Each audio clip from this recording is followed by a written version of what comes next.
Alors, l'actu du jour en Formule 1. Avant de commencer, je vous rappelle que les news proviennent de ma chaîne principale sur la Formule 1, Type F1. Et il y a aussi mon Twitch, vous pouvez vous abonner. On parle de F1 sur ces deux chaînes de façon constante et régulière. Les liens sont dans la description. Bon visionnage. Ciao. Alors, des nouvelles d'Albon. Bon, il va mieux. Mais il y a eu des complications apparemment à la suite du diagnostic d'appendicite. Albon, le samedi matin, donc, a été admis à l'hôpital de San Gerardo pour y être soigné. Il avait subi avec succès une chirurgie laparoscopique le samedi midi, après l'opération, avec sa souffert de complications anesthésiques post-opératoires inattendues, qui ont entraîné une insuffisance respiratoire, une complication connue mais peu fréquente. Il a été réintubé et transféré aux soins intensifs. Oh putain, ah oui quand même. C'est chaud. Il a fait d'excellents progrès pendant la nuit et a pu être débranché de la ventilation mécanique hier matin. Il a maintenant été transféré dans un service général et devrait rentrer chez lui demain. Il n'y a pas eu d'autres complications. Waouh, dis donc, et Albon, il a pas... Non mais le mec a failli mourir de l'appendicite quand même, hein. Allô, tout va bien. Les nouvelles sont donc plutôt bonnes, mais le Thaïlandais va désormais devoir se reposer. Certainement heureux qu'il y ait une pause de 3 semaines avant Singapour. Oui, ça l'arrange bien, je pense. Il se prépare, il se concentre sur son établissement et sa préparation en vue du Grand Prix de Singapour. Il tient à remercier les excellents soins et le soutien qu'il a reçu, notamment de la part des équipes de soins infirmiers, d'anesthésie et de soins intensifs de San Gerardo à Monza. Bon, il remercie tout le monde en gros, voilà. Il remercie tout le monde d'être vivant. Merci Alex de ta survie, parce que bon, lui, ça aurait été dommage qu'il meure de ça quand même, Alors sera-t-il rétabli pour Singapour? Sinon, du coup, Nick De Vries encore au volant de la voiture, parce que Singapour, ça fait longtemps qu'ils l'ont pas fait en plus les pilotes, Ça fait depuis 2019 quand même. Et Singapour, c'est le plus dur circuit du calendrier, clairement. La course est supra longue, donc là, ça va être de l'endurance. Prépare-toi, Alex, Prépare-toi bien. Bon, en tout cas, il va mieux, c'est le principal. Ciao, ciao. Alors, Hamilton, il réagit sur le fait qu'il a mis du temps à rendre hommage à la reine, parce qu'il a réfléchi à quoi mettre, en fait, tout simplement. Je voulais pas poster juste un message, tout le monde postait juste après. Je me demandais comment tout le monde a-t-il pu avoir le temps d'y réfléchir. Je voulais prendre le temps d'y réfléchir. Je regardais toutes ces images incroyables d'elle. Elle était si élégante. Et c'était la partie que j'aimais vraiment. Son style, ses bijoux, je regardais toutes ces images incroyables de toute sa vie. Il reconnaît que courir en Italie pendant que son pays faisait le deuil de sa monarque a été particulier, même s'il avait fait rendu 2 hommages à Elisabeth. Hamilton s'interroge sur l'avenir de la monarchie à la suite de ses actions, représentées par le roi Charles III. Une expérience inhabituelle, je ne savais pas ce que j'allais ressentir comme beaucoup d'entre vous. Nous avons tous grandi en connaissant la famille royale et en l'observant de près. Je me souviens qu'enfant, j'adorais Diana, ça m'a beaucoup affecté. Maintenant, je me demande juste ce que ça veut dire. Nous n'aurons plus de reine de notre vivant. Qu'est-ce que ça signifie maintenant pour la monarchie? J'espère qu'il y a encore un bel avenir devant nous. Il y a beaucoup de choses positives et de changements que la famille royale et le gouvernement peuvent faire dans le futur. Ouais, toute cette monarchie, moi, vous savez ce que j'en pense, je suis pas trop fan.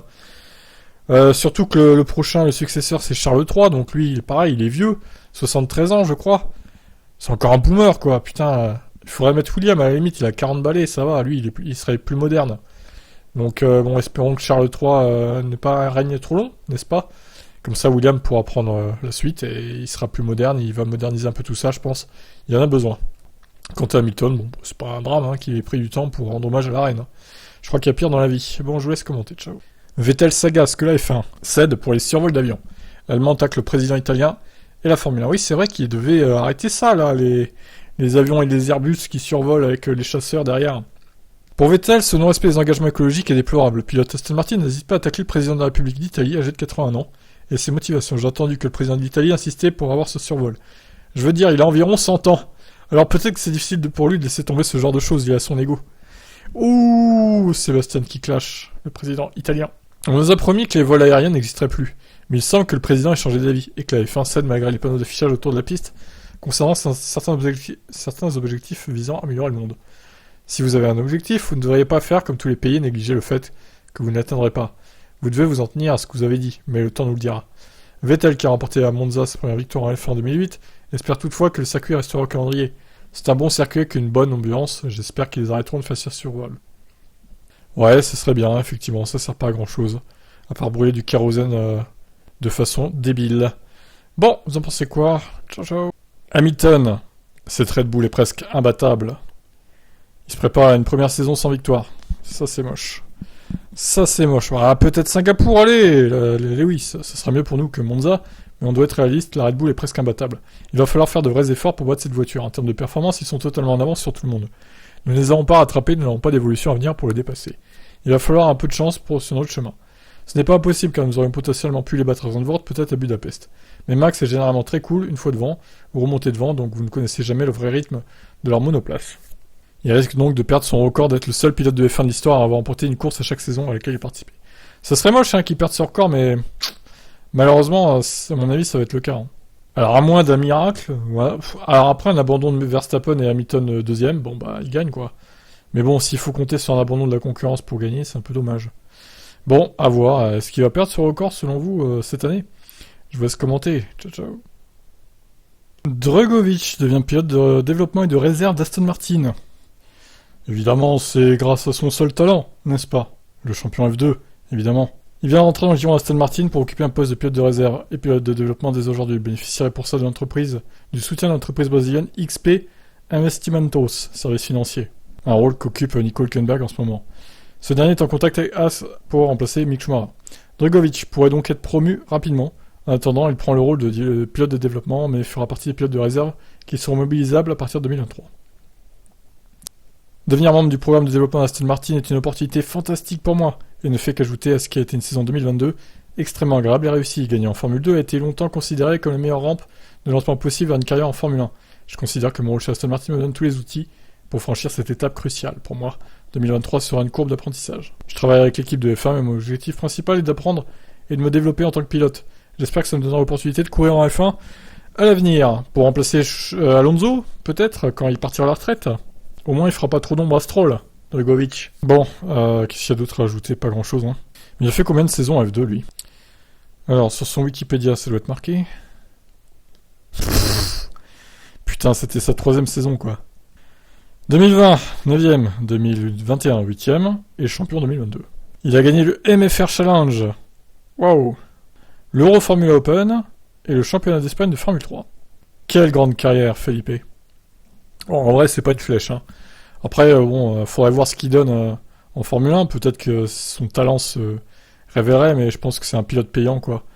Donc, niveau talent, moyen. Il est peut-être meilleur que Latifi, après, mais bon. Pour moi, c'est un pilote correct sans plus, quoi. Il n'y a pas vraiment à sauter de joie vu sa carrière, quoi. Bon, bah écoutez, à voir. Peut-être qu'un jour il sera titulaire en F1, mais ça sera pas le cas en 2023. Qu'est-ce que vous en pensez de ce pilote? Ciao. 2026, Red Bull Honda, le retour. Red Bull Powertrain ou Red Bull Honda 2026, la question reste ouverte pour le clan autrichien. Après avoir remporté le titre des pilotes ensemble l'an dernier, Red Bull et Honda ne sont officiellement plus liés puisque le motoriste japonais s'est retiré de la F1. Dans la pratique, la division sportive de Honda gère toujours la fabrication des V6 turbo-hybrides, gérée par Red Bull Powertrain. Et il y a déjà quelques semaines, les deux parties annonçaient que cet accord se poursuivrait jusqu'à fin 2025. Depuis lors, Honda a laissé sous-entendre qu'un retour officiel en 2026, année d'entrée en vigueur du prochain règlement moteur, était loin d'être exclu. Aujourd'hui, Honda via Red Bull est parvenu à proposer un moteur de F1 robuste et véloce à la fois, les RB18 étant la voiture la plus rapide en vitesse de pointe. Notre train a quitté la gare pour 2026, a déclaré Honda. Nous avons un moteur, un prototype qui tourne déjà, donc Red Bull Powertrain. Il est vrai qu'Honda est une grande entreprise, ils ont annoncé leur retrait de la F1 pour concentrer leur attention sur l'électrification, en s'éloignant du moteur à combustion. S'ils envisagent... Je meurs de ces propos de Horner. S'ils envisageaient de revenir en F1, ça devrait être pris en compte, oui. Horner envisage donc bien un potentiel retour de l'association officielle avec Honda, mais déclare également que les opérations en interne sont lancées et que Red Bull se prépare à tracer sa route en solo. Nous sommes ouverts à la discussion avec un partenaire potentiel concernant l'électrification et les batteries, mais du côté du moteur thermique, tout l'aspect mécanique du moteur. Notre feuille de route est prête et nous sommes actuellement heureux de ça.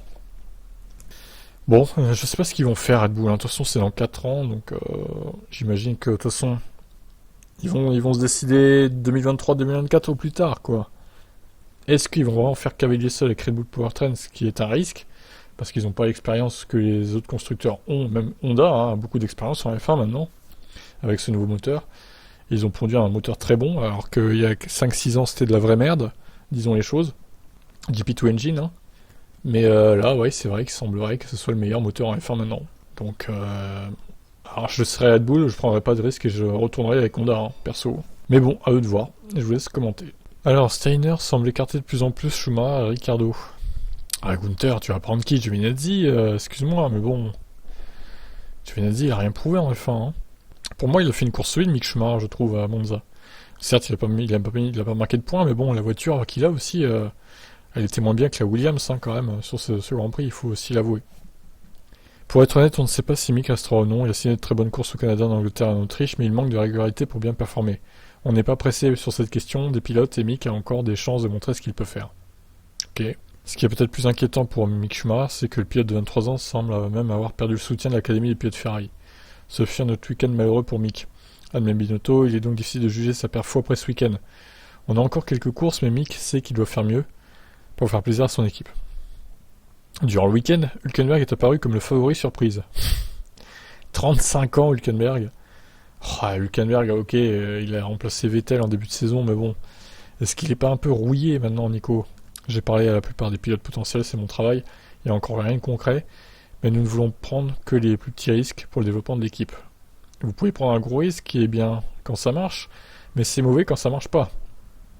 Steiner suggère donc bien que Haas est à la recherche d'un coéquipier expérimenté et technique pour épauler Magnussen. Aucun de ceux qui sont actuellement sur le marché, sauf peut-être Ricciardo, mais sa forme n'est pas excellente en ce moment et nous ne savons pas ce qu'il va faire. Peut-être qu'il restera absent un an. Comme je l'ai dit, je parle à tout le monde. Eh ben écoute, je sais pas quoi te dire, Gunther. Après, c'est pas moi qui choisis, hein, donc je serai à sa place. Bon, après, il y a des contraintes financières aussi, des sponsors et tout, j'imagine. Mais bon, Hülkenberg est meilleur que Mick Schumacher peut-être, mais bon. Est-ce qu'il va se remettre dans le bain assez vite pour performer au moins autant que Magnussen? Ça reste à voir. Bon, vous prendriez qui avec Magnussen, vous, chez Haas? Ciao. Ah, ça fait pas plaisir, hein, ce genre de news, hein. Verstappen peut être champion de Singapour. Oui, 5 courses avant la fin, les gars. 2 scénarios différents pour que le pilote Red Bull remporte le championnat dans la prochaine course. Verstappen devra, quoi qu'il arrive, gagner la course pour avoir une chance de remporter le titre à Singapour. S'il termine deuxième ou plus là-bas, la bataille se poursuivra au Grand Prix du Japon. Avec la victoire et le tour le plus rapide, Verstappen remportera le titre si Leclerc termine 9ème ou plus bas, Perez 4ème ou plus bas, et Russell 2ème ou plus bas. Si Verstappen gagne mais ne réalise pas le tour plus rapide, Leclerc doit terminer 9ème sans réaliser le tour le plus rapide. Perez et Russell doivent terminer dans la même position que dans le scénario numéro 1. Si Leclerc termine 10ème ou plus bas, Verstappen aura le titre mondial. Il y a peu de chances que le pilote Ferrari termine en dehors du top 5, mais cette année, des choses inattendues se produisent souvent au sein de Scuderia. Une mauvaise stratégie, une erreur de pilote, une panne, un incident, et tout peut être gâché, quoi. Une chose est sûre, c'est qu'une question de temps, Verstappen ne remporte son 2ème titre. Certes. Au final, cette saison promettait pas mal de suspense au début. Au final, ça s'avère être une purge, en fait. Terrible, hein, quand même. Et dire qu'il faut attendre 3 semaines avant le prochain Grand Prix, merci l'annulation de la Russie, et surtout merci le non-remplacement du Grand Prix de Russie. Sans ça, on aurait dû attendre 2 semaines seulement. Bref, je vous laisse commenter. Traumatisé par Abu Dhabi, Wolff n'est pas contre un changement pour la safety car. Oui, Toto. Je suis vraiment satisfait de voir qu'il y a un directeur de course et des collègues qui appliquent le règlement contre les pressions des médias et la pression des fans et de tout le monde pour enfreindre le règlement. Au moins, Abu Dhabi, dans ce sens, a donné à la FIA une confiance plus solide pour appliquer la réglementation. Oui, mais j'aurais préféré l'inverse, moi, que la réglementation ne soit pas appliquée à Monza et qu'elle soit appliquée à Abu Dhabi. Wolff a déclaré qu'il ne faisait aucun doute que la procédure de la voiture de sécurité de la FIA avait été suivie correctement. C'est très clair, il y a des règles qui sont écrites, et de mon point de vue, que je sois traumatisé ou non pour Abu Dhabi, ces règles ont été suivies à la lettre à Monza. Il y avait une voiture sur la piste, il y avait des commissaires et une grue. C'est pourquoi ils ont laissé personne dépasser. Et puis, il n'y a pas eu assez de temps pour relancer la course une fois que les voitures ont rattrapé leur retard, c'est comme ça. Mais c'est ce putain de delta aussi sous safety car. Je voyais les écarts sur live timing. Il y avait 3 voitures qui se suivaient, et les autres c'était à 1 minute. Vous hallucinez quand vous voyez ça, quoi. Ils arrivaient à peine à revenir, ils prenaient 10 secondes ou 15 ou 20 par tour, quoi. C'était pas suffisant pour revenir. C'est n'importe quoi. Si quelqu'un n'est pas satisfait du règlement, et que vous voulez avoir un spectacle de tours de course et de chaos, je suis absolument partant. Mais ils doivent changer la réglementation. Je ne pense pas que nous devrions nous plaindre de tout ce qui s'est passé à Monza, parce que ce sont les règles. Ces règles peuvent être revues, mais au moins là, c'était clean. Wolff pense qu'il ne serait pas difficile de modifier les règles de toute façon, et fait écho à la proposition de Lewis, mettre un drapeau rouge, si la voiture apparaît trop près de la fin de la course. Voulons-nous une course qui se termine sous drapeau vert? Si oui, il faut procéder à une rétro-ingénierie à partir de là.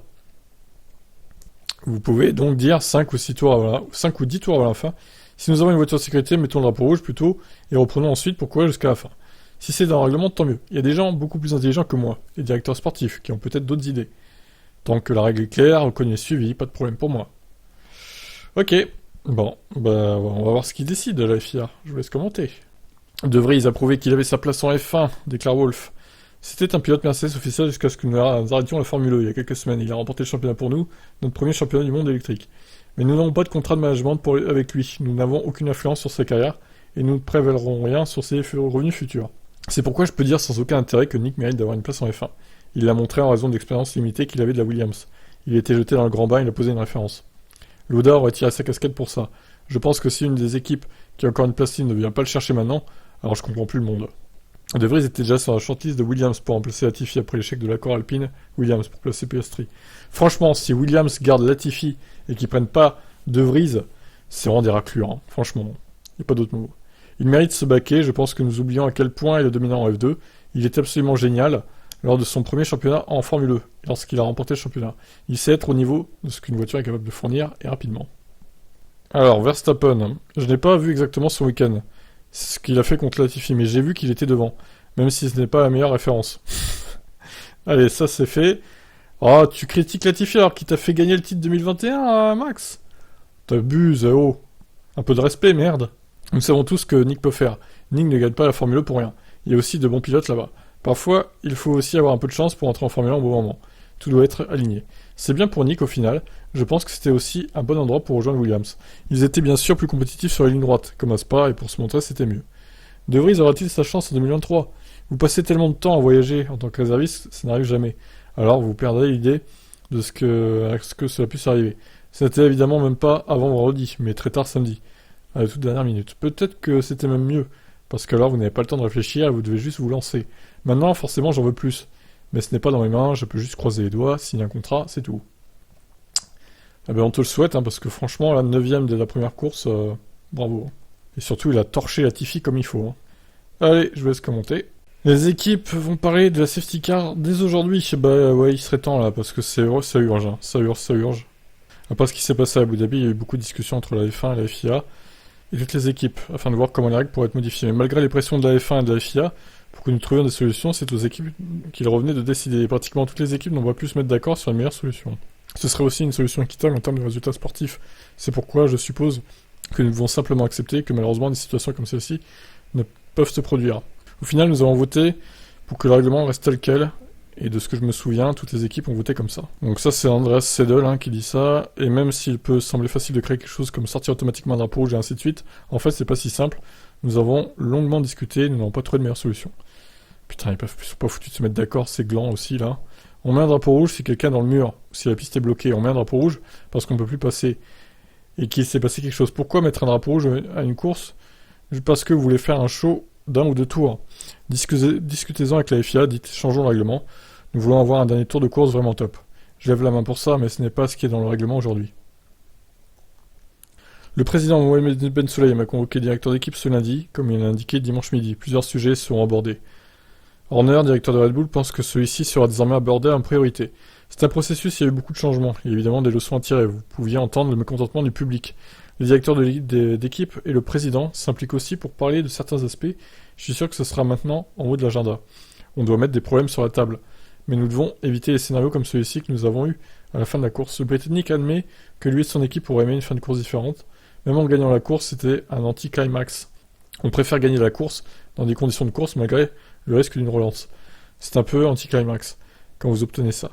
C'est quelque chose qui a été discuté il y a plusieurs années pour éviter ce scénario. J'ai juste l'impression qu'une erreur a été commise, que la mauvaise voiture a été ramassée et que ça a retardé tout le processus. La safety car s'est mise devant Russell. On sait pas pourquoi d'ailleurs, c'est d'une stupidité sans nom. Mais voilà, la safety car s'est mise devant Russell. Bon. Écoutez, voilà, quand on est con visiblement. Et les commissaires italiens n'ont pas aidé à ce que ça soit rapide non plus. Hein. Bon, bah écoutez, cette course de Monza ne devait pas se finir en hors safety car apparemment. C'était le destin. Allez, ciao.